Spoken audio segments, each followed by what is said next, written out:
اگه به تازگی دنبال اینی که وزن خودتو کم کنی اما نمیدونی چطوری، من اینجام تا بهت بگم چطوری 25 کیلو کم کردم. پس با من باش و تا آخر ویدیو رو ببین. خب همونطور که میدونی وزن کم کردن خیلی چیز طاقت فرساییه. هی فلان چیزو بخور، فلان چیزو نخور، از نگاه اطرافیان بهت و نصیحت های پی در پی بگی که وای فلان، خودتون میدونید دیگه، آی نمیدونم چاق شدی، میخوای چی کار کنی، چرا به فکر خودت نیستی و این حرفا. اصلا نمیدونم چرا حالا حالتام تغییر کرد. ولی بیشتر از همه آدم خودش اذیت میشه دیگه، چون که این خب راحته که آقا وزنتو کم کن، خسته نباشید، به قول بچه ها چشم عباس آقا. اینا تو حرف قشنگ و راحته، چون هر کسی راه حل مشکل خودش رو میدونه. اینکه آقا نمیدونم کم بخوری قطعا لاغر میشه، اینو دیگه همه میدونن. خب مسئله که هست اینه که اصلا آدم چرا چاق شده، چرا توی این دور افتاده و نمیتونه خودشو کنترل کنه.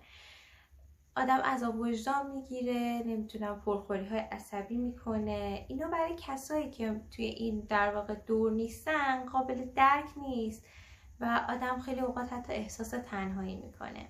حالا ولش کن این چیزای منفیو. میخوام بگم که چی شد. یکی از این روزا که من خیلی سنم پایین بود، من موقع نهم راهنمایی بودم دیگه، الان میگن متوسط اول، فکر میکنم اون موقع بود یا در واقع هشتم بودم. من خیلی سنم کم بود میشه گفت، قابل توجه نوجوانایی که مثل من بودن. یه روزی رفتم روی وزنه و دیدم که اوه، من 91 کیلو شدم. آره 91 کیلو برای بچه اون سنی اصلا خوب نیست حقیقتا. یعنی اینکه سلامتیت خطر میفته، همینطور ادامه بدی خب آیندت ممکنه بیشتر به خطر بیفته. البته هیچ موقع برای شروع کردن دیر نیست، اینو بدون، هیچ موقع برای شروع کردن دیر نیست. اما راجع به خودم و تجربه‌ام بخوام بگم، اون روزی که رفتم روی ترازو گفتم که من دیگه یک راه دارم، دو راه برای من تعریف نشده. من فقط یک راه دارم و اونم اینه که بیام پایین، وگرنه من نمیتونم. حس میکنم این قضیه رو همه چیه من قراره اثر بذاره. اون موقع شد که تصمیمم رو گرفتم و اولین رژیمم رو شروع کردم با یه دکتر تغذیه. اما خب تقریبا میشه گفت به شکست مواجه شد. با شکست مواجه شد و اینکه ولی همش تو ذهنم این قضیه بود، تا اینکه فهمیدم که قضیه فراتر از این حرف هست. خب اینکه خب من که میدونم که نباید زیاد بخورم ولی میخورم و این راهش نیست قاعدتا. پس چیه راهش؟ هی به این ور نگاه میکردم، اون ور نگاه میکردم، میزدم تو سر و کلم و دنبال راه حل میگشتم. میشه گفت میکروفون چرا این وریش، دنبال راه حل میگشتم به صورت کلی. همش دنبال این بودم که آقا یه راهی، یه سرابی، نمیدونم چی دارم میگم، به هر حال دنبال یه راه حلی بودم. تا اینکه یه کتابی خیلی اتفاقی که دقیقا یادم نمیاد چطوری ولی به پستم خورد و خدا رو شکر که به پستم خورد. به این فکر کردم که وقتی اون کتاب رو دیدم، این کتاب خیلی معروفه، فکر میکنم اسمش رو بدونید، اثر مرکبه اسمش، که کامپاوند افکت به انگلیسی میگن دیگه.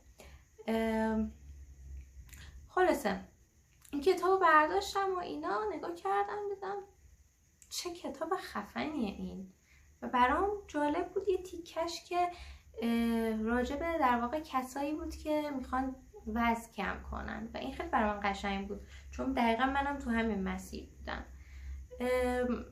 برای کسایی که نمیدونن موضوع این کتاب چیه، موضوع این کتاب اینه که در واقع نشون میده چجوری میتونی عادتهای خورده، عادتهای در واقع خوب رو برای خودت بسازی، تا اینکه بتونی در واقع کم کم توی زندگی اجرا کنی. به قول قدیمی ها خیلی خوب می‌دونستن، قطره قطره جمع کرد وانگهی دریا شود. این چیزی بود که حالا مثلا قدیمی ها میگفتن دیگه. حالا من به نظرم قدیمی ها واقعا خوب میگفتن.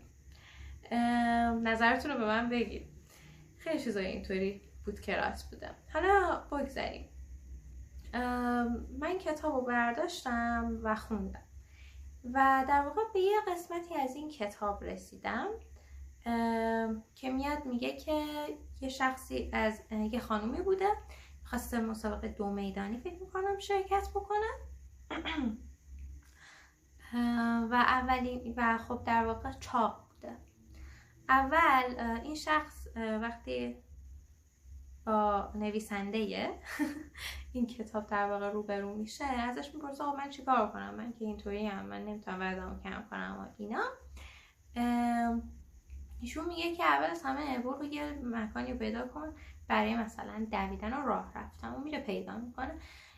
میگه که اول یه دور با ماشین برو اونجا رو بگرد. یعنی یه دور روز اول که میری با ماشین برو اونجا رو برو.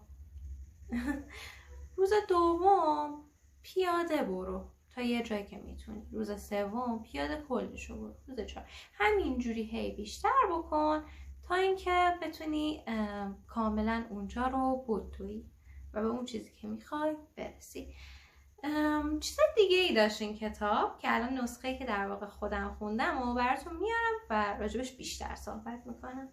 خب این رو یادم رفت بگم که اون موقع وقتی رفته بودم در حقیقت رو وزنه به خودم گفتم که او مای گاد، حالا اینطور انگلیسی گفتم، حالا گفتم وای من اگه بتونم 25 که برای من اون موقع 25 کیلو کم کردم واقعا غیر ممکن بود. شاید بگید که من این کار کردم یکی این تجربه داشته باشه، ولی واقعا برای من چیز خیلی غیر ممکنی بود و نمیدونم اصلا نمیتونستم تصور کنم که من بتونم 25 کیلو کم کنم.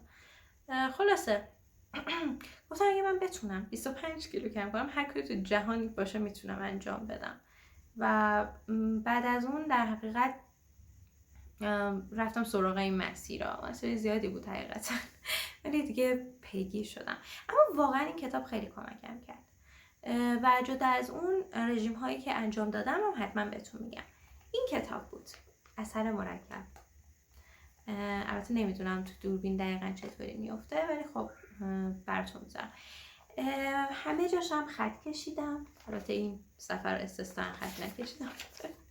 قسمت های مهمی که اسم کردم نوبتش بهم کمک میکنن خط کشیدن. خیلی جالبه. شاید من با کتاب لاغرم میشه برای خودم خیلی عجیبه که من چجوری با یک کتاب تونستم این ذهنیت رو تو خودم ایجاد کنم. به هر حال یه قسمتیش که خیلی برای من الگوی جالبیه این قسمته. این 3 نفری که در حقیقت نشون میده. اینم جلوتر تا نشون بدم. در حقیقت یه نفری رو نشون میداد که عادتی رو در حقیقت بر خودش ایجاد نکرده بود. هیچ تغییر مثبتی رو نمیخواست ایجاد کنه و همون زندگی نرمالش رو داشت. یه نفر که یه عادت خیلی کوچولو مثلا فرض بگیریم کم کردن سس رو تو غذاهاش انجام داده بود و به تدریج در حقیقت مثلا وزن کم کرده بود. یه نفری هم که این سوسه رو در حقیقت کم نکرد بود، چه گفتم در حقیقت و باعث در واقع افتش شده بود و چاق‌تر از قبل شده بود. تازه نه تنها اونو قطع نکرده بود بلکه مثلا همبرگر هم به غذاش اضافه کرده بود. این برای من خیلی اون موقع الهام بخش بود. خیلی برای من یه تصویر ایجاد کرد که من با عادتهای کوچیکم دارم چی کار میکنم. و این کتاب خوبیش اینه که تمرین داره و هر سری مثلا میگه که چی کار باید انجام بدی که در اون چیزایی که بهت یاد داد برات تثبیت بشه. و من واقعا همه این تمرین رو انجام دادم. میتونید ببینید که چقدر این کتاب واقعا جایده شده و من این کتاب رو 3-4 بار خوندم. برای من مفید بوده به شخصه. و کسی که مثلا عادت‌های و روتین‌های روزمره میخواد برای خودش درست کنه و برنامه ریزی میتونه از این کتاب استفاده کنه. من کتاب انجام دادم کارشو و فهمیدم یک بخشی از در واقع چاقی من ذهنی بوده و بت‌هایی که از خود برای خودم در حقیقت ساخته بودم. اینکه نمیشه و به فلان دلیل و دیسار دلیل و اینا. ولی کم کم این کتاب باعث شد یه سری چیزای باورهای زرد ذهنم تغییر کنه و به سمت درستی هدایت بشه. جدا از اون، از لحاظ رژیم کاری که کردم واقعا کار عجیبی نبود، فرمول عجیبی نداره. من اومدم چیکار کردم؟ سبزیجات رو بیشتر کردم، پروتئین رو بیشتر کردم. حالا این پروتئین میتونه در حقیقت مثلا مرغ باشه، نمیدونم تخم مرغ باشه، یا کسی که مثلا گیاهخواری کلا چیزای گیاهی بیشتر دوست داره میتونه در واقع مواد بشه که پروتئین دارن، پروتئین های گیاهی مصرف بشه و میتونید بالا با پزشکی حالا متخصص این کار در واقع برید و این رژیم رو بهتون میده درصد. ولی کلا راهش اینه، خیلی راحته. و اینکه ورزش کردن، این واقعا چیزیه که هممون میدونیم ولی دنبال اینیم که یا یکی ما رو لاغر کنه، بیا بهم فلان چیزو بده بخورم لاغرشم که خیلی عوارض ممکنه داشته باشه، یا اینکه بگیم که خیلی دنبال چیزای عجیب غریب بگردیم. و هر وقت دیدی که ذهن دنبال پیچیدگیه، همش دنبال پیچیدگی، بدون که سرکاری باید این چیز تجربی منه. هر وقت دیدی پیچیده شده قضیه، بدون سرکاری، چون چیز پیچیده همیشه از لحاظ عملی معمولا کارا خیلی آسونه. نه که حالا بگیم که آسونه ها، منظور این که راه حل ها چیزای پیچیده و معادلات عجیب غریبی نیست. خب من الان 21 سالمه و از اون موقع در حقیقت 4-5 سال میگذره من باشگاه ادامه دادم و غذامو درست کردم و 25 کیلو کم کردم. 66 کیلو شدم. 65 کیلو شدم اون موقع. یه کوچولو بالا پایین داشتم، دارم هنوز ورزشمو میکنم، ولی واقعا از زمانی که اونطور بودم خیلی بهتر شدم. و جدا از این تاثیرات مثبتی که برام داشته این بود که ارادم خیلی بالا رفت، سبک زندگیم عوض شد، دیگه خیلی خسته نبودم تو طول روز. خلاصه اینو واقعا پیشنهاد میکنم. ذهن و بچه‌ها دست کم نگیرید. اگه این ویدیو رو دوست داشتی لایک و کامنت یادت نره و بدون که میتونی. اگه منو دیدی این نوید رو بهت میدم که تو میتونی تا تهش ادامه بدی، فقط کافیه که شروع کنی. خدافظ. مرسی که منو گوش دادی. خدافظ. سابسکرایب هم بکنیم وسط.